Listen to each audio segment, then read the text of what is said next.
Yo, Elita. Elita. Lakas tama ng red horse ng ina. You got your meds, boy? Alis!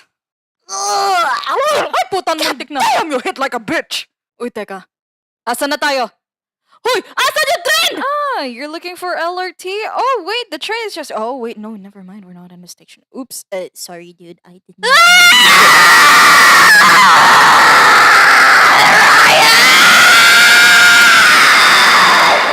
Hold on, let me Google Translate. Dito naman po banda, dito naman po tayo sa Amerikana, tapos pupuntahan ng natin. Makinig kang spoken dollar kang hayop ka. I will make sama-sama with you dahil gusto ko nang umuwi.